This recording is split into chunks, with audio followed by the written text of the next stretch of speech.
Now, don't get me wrong, I am not against universal credit doing checks to make sure that people aren't committing fraud.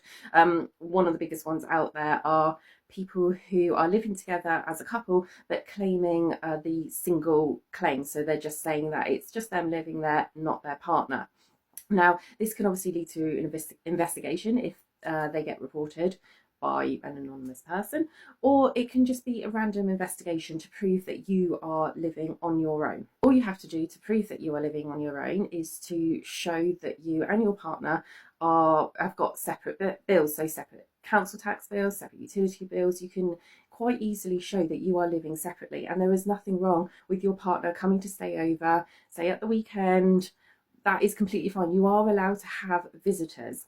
Now, where universal credit goes a bit too far is they will actually go around your house to see if your partner is actually living there. They will check your bathroom to see if there's an extra toothbrush. They will check in your wardrobe to see if there is clothing there that could be from the other sex.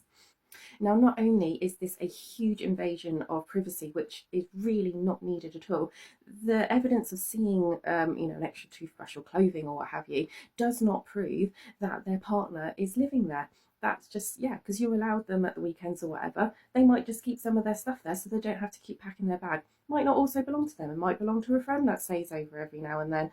So that it's sort of ridiculous to say, oh, well, you've got that there, so therefore you must be living together as a couple, and that doesn't work like that. Not only that, but how would that work if you've got things like same-sex couples? If you've got two women living together, for instance, and they go in and they're like, oh, all they see is female toiletries, female clothes. Well, yeah, and so they can't use evidence of seeing clothing or toiletries or what have you to show that someone must be living there, because that just does not work for every couple. Now, obviously, every single claimant won't get inspected in that way, but it does happen. There are multiple cases like this, and it is disgusting to have some complete stranger go through your wardrobe. It's ridiculous, considering that most benefit claimants don't choose to be on benefits, that they actually need it and it's not their fault that they have to claim. They should not be subjected to stuff like that.